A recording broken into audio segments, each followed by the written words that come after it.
No, bueno, primero decirte, así como Santoro está en el país del nunca jamás, la diputada Stolbizer fue parte de la fórmula de Sergio Massa en 2017. Por lo tanto, no la ve, digamos, no vamos a explicar, es un discurso populista, vago y bajo, no vamos a explicar nada de lo que dijo. Viven en el mundo o en el país del nunca jamás. Nunca jamás el kirchnerismo dejó una inflación acumulada del 900%, lo que multiplicó los precios relativos por 9. Eso no lo hizo el kirchnerismo, nunca jamás dejó un país en la puerta de una hiperinflación. Y lo que sí es histórico en la Argentina, y va a quedar en los libros de historia, es que un presidente en 70 días sacara al país de ese contexto hiperinflacionario que lo dejó el kirchnerismo. Ese país del nunca jamás hicieron lo que dejaron. Por lo tanto, un país que está en acuerdo, digamos, el presidente no tiene acuerdo, dice el diputado. El acuerdo el presidente lo tiene con los argentinos. Los argentinos están de acuerdo en el shock, en las medidas económicas. Están de acuerdo que no iba a ser sino de esta manera la salida de la Argentina. El acuerdo el presidente lo tiene con los argentinos, no con la política, porque donde está la política enclaustrada en el Congreso de la Nación, las cosas no están saliendo. Argentina salió del contexto que tenía en 70 días y eso es histórico. Nunca jamás el kirchnerismo lo va a admitir, porque eso sería ser cómplice de su propia herencia, es decir, no pueden explicar ni ellos mismos cómo pusieron a un país al borde del estallido. Acompañando la gestión del presidente, pero hay algo también que a mí me llama la atención. Escuchaba a Santoro, escuchaba al gobernador que pasó, que dice, no, Milei no es dialoguista. Mentira. No ha habido un presidente más dialoguista que Javier Milei. Llegamos con un proyecto de casi 600 artículos, empezamos a escuchar, lo empezamos a recortar, nos traicionaron. Digo, hubo una traición en el Congreso. Después, hoy, al gobernador que recibió es el gobernador que se fue, Guillermo Franco. Digo, nosotros tenemos los diálogos totalmente abiertos. Totalmente abiertos. Ahora eso Pero sí, no se ponen de acuerdo. No, eso sí, una cosa es la negociación como la política lo plantea, es decir, dame esto a cambio de estos cargos, a cambio de estos puestos. Bueno, ahí no. Ahora, si la negociación es con Kicillof, por ejemplo, empezá a recortar gastos de publicidad, empezá a recortar gastos, no sé, por ejemplo, se te lleva 257 millones el Ministerio de Desarrollo Social. Empecemos a ajustar a los gobernadores también. No. El gobernador dice, no están desfinanciando porque no podemos pagar los sueldos. Sí. El gobernador es el que elige a qué sueldos pagar. Javier Milei no está desfinanciando, no está sacando nada que no sea que haya estado en una ley. Todo lo contrario, está haciendo lo que hay que hacer. Ahora, tenés 20.000 millones de gastos en el astillero Río Santiago que te da pérdida. Tenés 4.300 millones de pesos que se lleva el Ministerio de la Mujer.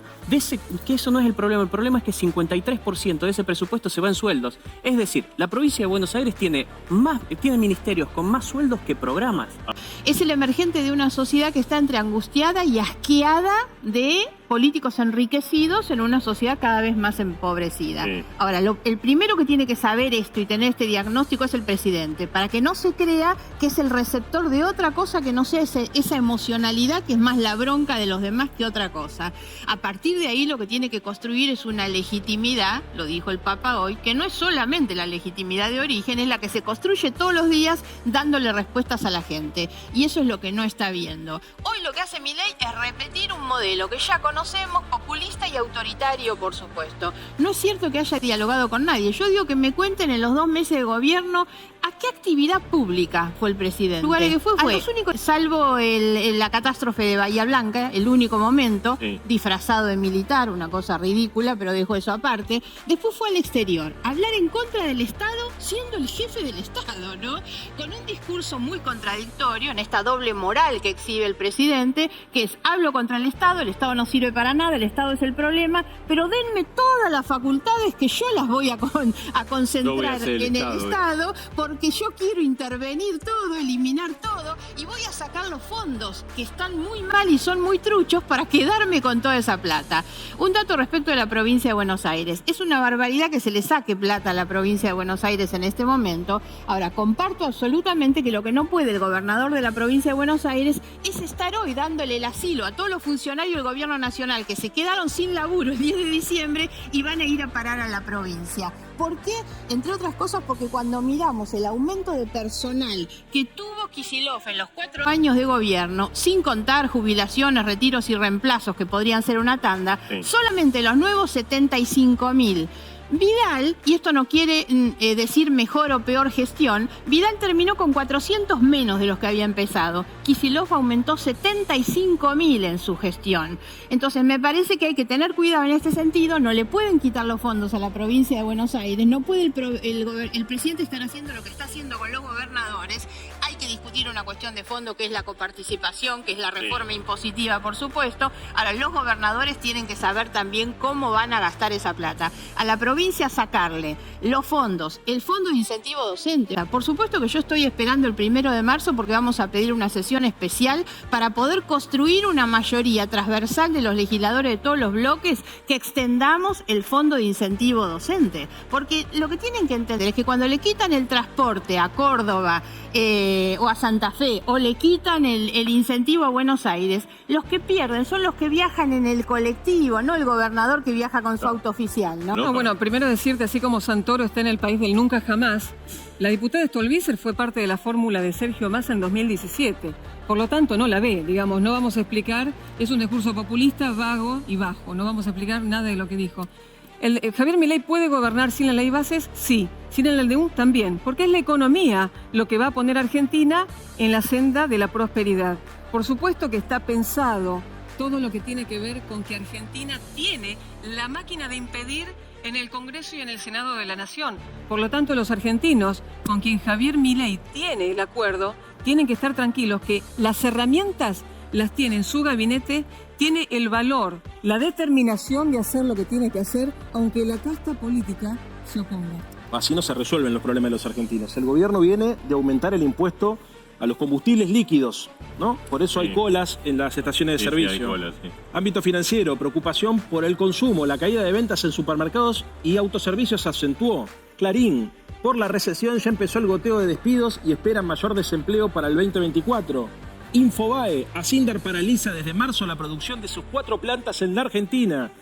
Infobae, proyectan que la venta de autos podría caer debajo de los 330.000 y que 2024 sería el peor en casi 2 décadas. Infobae, ajuste y recaudación, lo que decías vos, fuerte caída de ingresos fiscales en las primeras semanas de febrero. El diario AR, se perdieron 100.000 empleos por la paralización de obra pública. Claudio Melocopit, ¿no? Que es un tema, el tema de las prepagas, dice, la desregulación de Milei es buena, dice.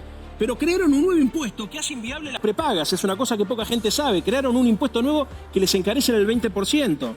En medio del ajuste y la recesión, los superávit gemelos. Una nota interesante de Clarín de hoy que plantea que el maquillaje que están tratando de mostrar en enero es insostenible para los próximos meses. Porque incluso el maquillaje, de alguna manera, que tienen sobre los números fiscales frenando el flujo, que es la explicación de por qué él ha dado como ha dado, no alcanza ni siquiera para poder proyectar una situación de estabilidad macroeconómica en los próximos meses. Nadie da esta situación por saldada. Por eso creo que lo mejor sería bajarse el pony. No hicieron ningún gol, no resolvieron ningún problema, no construyeron ningún puente con ningún sector distinto de la sociedad. Todos los indicadores sociales empeoraron, no solamente el de la pobreza, todos, consumo, empleo, inflación, todos. No frenaron ninguna hiperinflación imaginaria del 15.000%, eso no pasó en ningún país del mundo. Cuando la Argentina tuvo hiperinflación, en los países de la región también tenían inflación o hiperinflación. Están hablando de que evitaron una hiperinflación del 15.000% y eso es faltarle el respeto a la opinión pública, porque eso es suponer que la gente es tonta, ¿no? Que la gente en realidad puede suponer verdaderamente que los éxitos de este gobierno son por los peligros imaginarios que evitaron. No, muchachos, los peligros... Perdón, cierro con esto. A un gobierno de alguna manera se lo valora por los resultados. Y como este es un gobierno que la tiene difícil, y no porque este gobierno sea el responsable, yo no soy un necio, lo he dicho en la Cámara de Diputados, Javier Milei no es el culpable de que la Argentina tenga la crisis socioeconómica que tiene, pero sí es el responsable de saldar esta situación y de salir de esta situación. Por eso nadie es dueño de la verdad, todos son necesarios, yo diría, más humildad, más tranquilidad y tratemos de... Juliana, ¿vos estás arriba del pony? No, así como el kirchnerismo se paró al lado de la fotocopiadora para emitir billetes, ahora Santoro se para al lado de la fotocopiadora para emitir titulares de los diarios. Todo eso que él mencionó es lo que nos dejó el kirchnerismo. 70 días, digamos, 70 días de gobierno no pueden nunca hacer sino lo que el kirchnerismo nos dejó. A ver, entendamos esto, la Argentina estaba en la puerta de la hiperinflación y ya no lo está. Es histórico en 70 días. Nos dejaron un país enterrado, enmerilaron a los argentinos con emisión monetaria, enmerinaron los sueños de empresarios de pyme que se han tenido que ir del país. Hoy, mientras el kirchnerismo mira a Nicaragua, Venezuela, Cuba, Argentina está generando que la vean que la vean en el mundo, y eso ellos tampoco la ven. Argentina está en el epicentro de la opinión pública en el mundo gracias a un presidente que les cortó los curros, los kioscos y todo aquello que de a poco vamos a seguir descubriendo. Y eso es gracias al kirchnerismo que, por supuesto, ahora está emitiendo fotocopiadoras de medios. Y como dice recién la diputada, es cierto que han tenido una situación difícil que asumir. Pero ellos, cuando tomaron la decisión de devaluar el 120%, de aumentar las tarifas, de crear impuestos y de subir impuestos, subieron retenciones, crearon este impuesto que estaba denunciando Velocopit, el impuesto país, el impuesto, por ejemplo, que están actualizando, que es el impuesto a los combustibles líquidos, están empeorando la situación. ¿Y sabes lo que me duele?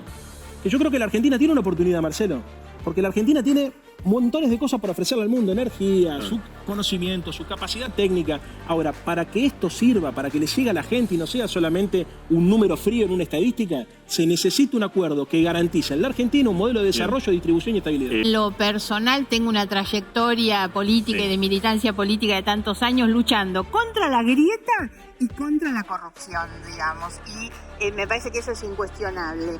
He hecho una alianza electoral con Massa cuando Massa era el más fuerte opositor al kirchnerismo. Y Scioli, que hoy es el ministro de este gobierno, era el candidato del kirchnerismo, así que en lo personal no me afecta para nada la crítica.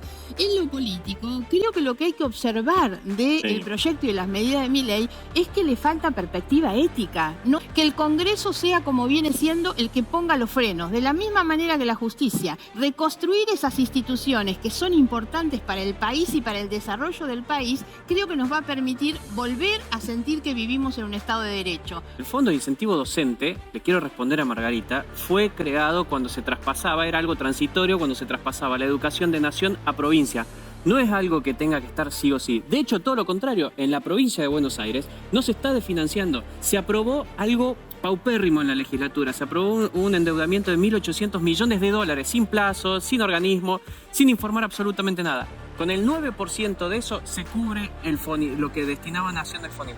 Si esas no son las prioridades para los gobernadores, la educación, la salud, la justicia y la seguridad, ¿qué lo es? Sí. Digo, Javier Milei no desfinancia a los gobernadores, eso es totalmente falso. Y a Santoro una única cosa, nosotros queremos sacar el país adelante, él dice que tenemos que sacar el país adelante. Dejen de poner palos en la rueda, solamente eso. Pero no se resuelve nada.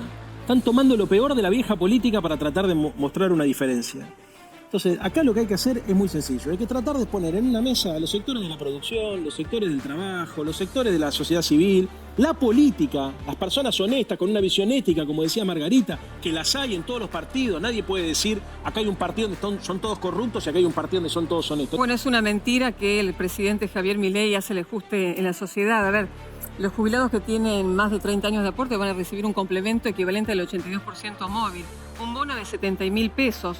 Y los que están, digamos, con moratoria van a recibir también el bono. Digamos, esa asistencia, la educación, los padres que van a recibir dinero si no pueden pagar la cuota de los colegios privados, los útiles escolares. Es mentira que el presidente es un insensible ante la sociedad. El presidente es... No hay manera que el presidente no pueda avanzar sobre lo que prometió en campaña, que era el ajuste, lo va a hacer la política y así va a ser. Los gobernadores tienen que salir de ese compartimento estanco para ser también partícipes de la salida económica de la Argentina. Gracias.